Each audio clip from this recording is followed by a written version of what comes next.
안녕하세요. 매일 묵상. 오늘은 창세기 6장 1절부터 13절 말씀 보도록 하겠습니다. 본문 들어가기 전에 제가 좀 사과 말씀을 좀 드려야 될 것 같아요.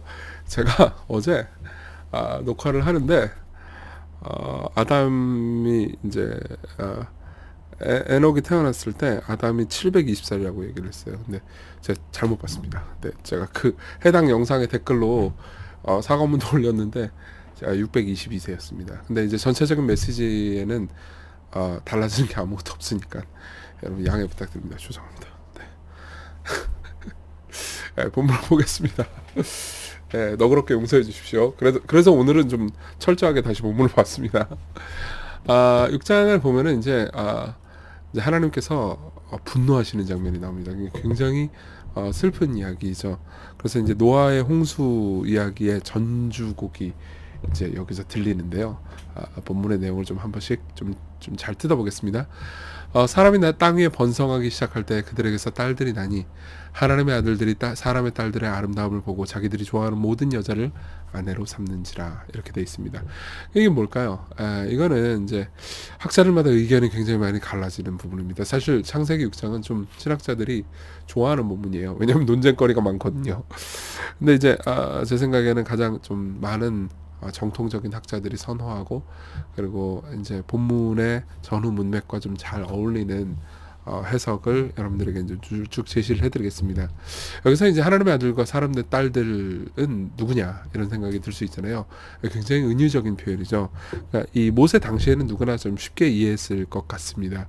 근데 이 은유적인 표현은 이제 사실 문맥상 쉽게 이해할 수 있습니다. 우리가 창세기 4장 후반부에 신앙이 없는 가인의 후손들을 봤잖아요. 근데 5장에 이제 에녹을 포함한 신앙이 있는 셋의 후손들을 봤잖아요. 그러니까 신앙이 있는 집단과 여호와와 함께하고 여호와를 이름을 부르는 신앙이 있는 집단과 여호와를 떠난 이 신앙이 없는 집단, 이 두 집단이 있는데 이 두 집단은 서로 구분돼서 살았어요. 근데 이제 결혼이라는 방식으로 신앙이 없는 집단과 신앙이 있는 집단이 서로 결혼하면서 이제 섞이게 되는 거죠. 그럼 신앙이 없는 사람과 신앙이 있는 사람이 결혼하면은 어떻게 될까요? 이제 같이 신앙이 없어지면서 이제 경건함이 서서히 세상에서 사라지는 장면들, 이 장면을 그려내는 거죠. 그러니까 뭐 짧게 이야기를 하자면은 그만큼 결혼이 중요합니다. 여러분, 경건한 사람과 특히 우리 교회 같이 청년이 많은 분들 같은 경우에는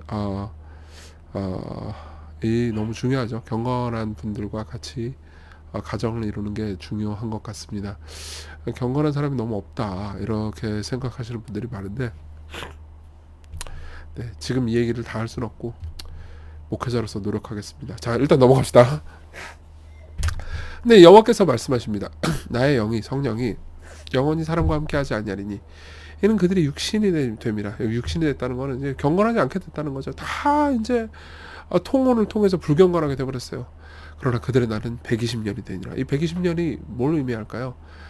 이 120년은 이제 하나님께서 이제 심판을 하실 건데, 심판을 하실 때까지 인내하면서 기다리실 거예요. 그 기다리시는 날이 120년 남았다는 거죠.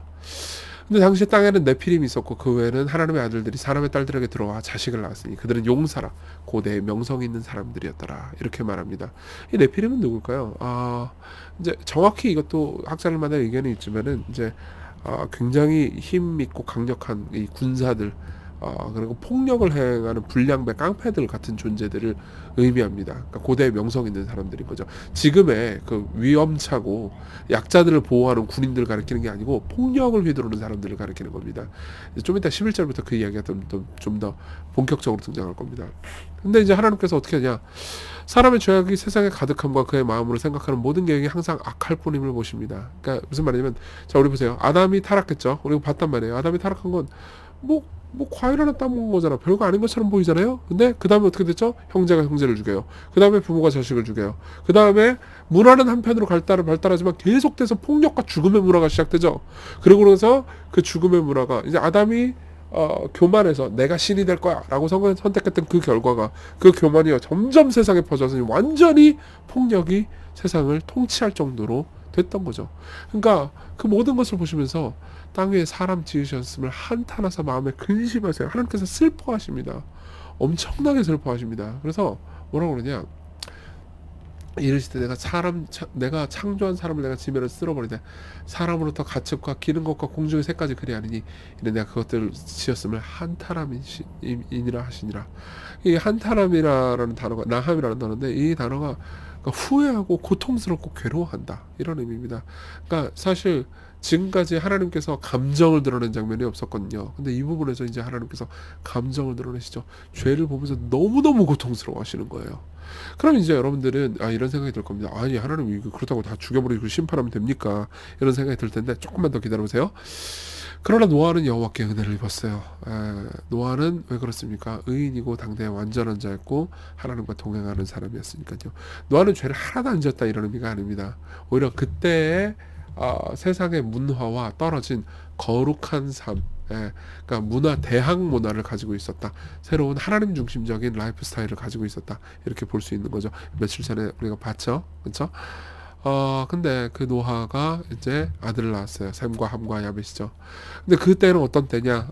노아는 이제 구분돼서 하나님께 거룩하게 하나님과 동행하면서 그분께 예배하면서 삶을 살았는데 이제 원래 하나님을 예배하고 그래도 하나님을 따르던 사람들마저도 부패하기 시작했어요. 그래서 어떻게 했냐? 그때 온 땅이 하나님 앞에 부패하여 포악함이 이 땅에 가득한지라. 이 포악함은 폭력을 가리키는 거. 그러니까 이제 약육강식의 세계가 펼쳐진 겁니다. 힘 있는 사람들이 모든 걸 지배하는, 여러분 그 포스트 아포칼립스물 같은 거 보신 적 있으세요? 그런 거 보면은 뭐 힘 있는 놈들이 모든 걸 지배하고 그러잖아요. 그런 세상이 온 거죠. 하나님 보시기에 땅이 부패했어요. 이런 땅에서 모든 혈육 있는 자의 행위가 부패했습니다. 하나님께서 노아에게 이르되 모든 혈육 있는 자의 포악함이 땅에 가득함으로 그 끝날이 내 앞에 이르렀으니 내가 그들을 땅과 함께 멸하리라. 이렇게 말씀을 하십니다. 심판하시겠다고 하시는 거죠. 왜 심판하시느냐? 물론 우리가 이렇게 생각할 수 있습니다. 여러분 보세요. 심판은 이거 너무한 거 아닙니까? 하나님께서 왜 사람들을 사랑해야지 심판하십니까? 이렇게 생각할 수 있는데 여러분 생각해보세요. 여러분들이 어떤 연쇄살인마가 있는데 이 연쇄살인마가 반성도 안 하고 뻔뻔해요. 근데 하나님이 나는 사랑이야. 그러니까 연쇄살인마가 죽었어도 나는 심판하지 않고 천국으로 데려갈 거야. 그럼 여러분들 그 하나님을 받아들일 수 있겠습니까? 그렇지 않겠죠. 여러분들이 그 피해자의 유족이라면 더더욱 받아들일 수 없겠죠. 피해자라면 더더욱 받아들일 수 없겠죠. 하나님께서 정의를 세우실 필요가 있었습니다. 근데 온 땅이 진짜 그래도 어떤 사람들은 좀 괜찮고 그런 게 아니고 모두가 다 타락한 거예요. 모두가 다 자기중심적입니다. 모두가 폭력으로 모든 걸 해결하려고요. 그래서 어떻게 하십니까? 하나님께서 세상을 심판하시려고 마음먹은 거죠. 그 과정 중에서 하나님은 너무너무 고통스러워하셨습니다. 자, 우리 적용을 좀 해볼까요? 첫째는 죄가 얼마나 자멸적인지를 봅시다. 여러분, 죄 때문에 심판을 했다. 그러면 사람들이 이렇게 생각하는 경우가 많아요. 죄를 저지른 것 때문에 왜 이렇게 죄를 저지른 것 때문에 괴롭혀요 이렇게 생각하시지만 죄는 스스로를 괴롭힙니다. 여러분, 죄는 스스로를 괴롭혀요. 심판을 보면서 많은 사람들이 분노한단 말이에요. 근데 심판하시는 하나님에 대해서 분노하는 사람들은 사실 안정적인 가정에서 고통 없이 편안하게 자란 사람들 뿐이다 라고 미로슬라브 볼프라는 학자가 이렇게 얘기를 해요. 왜 볼프가 이렇게 얘기할 수 있었냐면, 볼프는 크로아티아 출신의 전쟁을 보고 자란 그 신학자이기 때문이에요. 생각해보세요. 사람들이 강간당합니다. 군인들이 폭력을 휘둘러요. 아주 잔혹하게 사람들을 죽입니다. 그걸 보면서 심판하시는 하나님을 받아들이지 않는다? 말도 안 되죠. 근데 그 죄는요, 보세요. 자멸적인 특성을 가집니다. 그러니까 약육 강식이 되면 좋을까요? 아니에요. 내가 강자예요. 그래서 모든 걸 가졌습니다. 가져가지고 그럼 난 좋지. 그렇지만 더 강한 놈이 나타나면 나도 죽잖아요. 그러니까 약육 강식의 세계관에서는요, 누구도 믿을 수 없고요, 행복할 수가 없고요. 결국은 스스로를 자멸해갈 수밖에 없습니다. 남을 괴롭힐 땐 좋죠. 근데 남을 내가 맘대로 괴롭힐 수 있다면 누군가 나를 맘대로 괴롭힐 수 있는 거잖아요. 죄는요, 죄를 지은 그 사람을 스스로 죽입니다. 여러분들이 죄를 용납하잖아요. 그럼 용납한 그 죄가 여러분들을 고통스럽게 만들 겁니다. 그러니까 하나님이 여러분들을 막 죄 짓는 거 못하게 만드는 게, 하나님이 왜 자꾸 나한테 잔소리도 많이 하고 고통스럽게 하는 거야 이렇게 생각할 수 있지만 아니에요. 죄가 우리 스스로를 죽입니다. 사실 제가 최근에 묵상한 말씀 중에서 이런 말씀이 있어요. 마태복음 27장 4절에 유다가 예수님을 팔고 나서 후회해요. 이르되 내가 무죄한 피를 팔고 죄를 범하였도다. 예수님을 내가 배신하면 안 됐는데. 그러니까는 그들이, 대제사장들과 종교 지도자들이 뭐라고 그러냐면, 그들이 이르되 그 우리랑 무슨 상관이냐, 네가 당하라 이렇게 얘기를 합니다. 네가 당하라.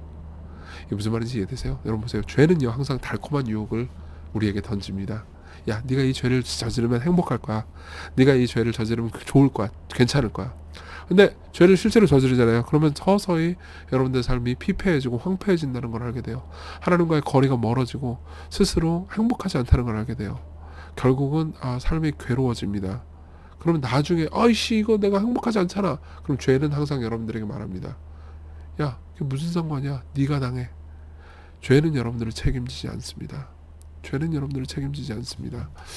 근데요, 보세요. 하나님은 어떤 분이십니까? 하나님은 슬픔을 이해합시다. 하나님은 사랑하시면서도 동시에 정의로우셔야 돼요. 이 폭력을 휘두르는 사람들을 하나님께서 내버려 두시잖아요. 그럼 하나님은 정의로운 분이 아닙니다. 근데도 불구하고 그분이 너무 슬퍼요. 왜요? 그들을 사랑하니까요. 예. 니콜라스 월터 스토프라는 학자는 여기에 대해서 이렇게 얘기합니다. 하나님 사랑이시다. 그것이 하나님께서 고통받으시는 이유다. 죄로 인해 고통 가운데 있는 우리 세상을 사랑한다는 것은 늘 곧 고통을 당한다는 뜻이다. 하나님은 이 세상을 위해 당신의 독생자를 고통에 내어 맡기심으로 당신 자신도 그토록 고통을 받으셨다. 하나님의 고통을 보지 못하는 사람은 그분의 사랑도 보지 못한다. 하나님의 사랑은 고통받는 사랑이다. 이렇게 얘기합니다. 자, 좀 설명해 드릴게요. 좀 길어졌지만 이건 꼭 붙잡고 가셨으면 좋겠습니다. 여러분, 우리가 죄를 범했기 때문에 사실 죄의 결과를 우리가 당해야 되잖아요. 죄는 항상 우리가 당하는 거라고 말합니다. 네가 당하라. 그렇지만 여러분들이 회개하고 돌이킨다면요, 여러분들은요 우리 죄의 결과를 대신 당한 예수님의 사랑을 받아들일 수 있습니다. 만일 가룟 유다가요 그때 회개했다면 어땠을까요? 가룟 유다가 자살하지 않고 다시 예수 그리스도께로 나가서 나를 용서해 주세요. 그러면 어땠을까요? 예수께서 이렇게 말씀하셨을 겁니다. 내가 대신 당했다. 내가 너 대신 죄의 결과를 당했노라. 내게로 오라. 여러분, 우리의 죄의 결과를 그분이 당하셨습니다. 그분이 우리의 죄를 보면서 슬퍼하십니다. 우리를 사랑하십니다. 우리 같이 기도합시다. 우리에게 달콤한 약속을 주었던 그 죄는 우리에게 절망만 안겨준다는 걸 배웠습니다. 유다는 결국 절망해버렸어요. 죄로부터 우리를 구원해주세요. 죄는 자멸적입니다. 죄를 싫어하게 해주세요. 그리고 또 하나는 죄 가운데 있는 우리를 하나님은 어떻게 우리를 생각하고 사랑하시는지 생각하게 해주시고 하나님의 은혜와 사랑 안에서 기뻐하게 해달라고, 당신께 늘 나아가게 해달라고 같이 기도합시다.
기도하겠습니다.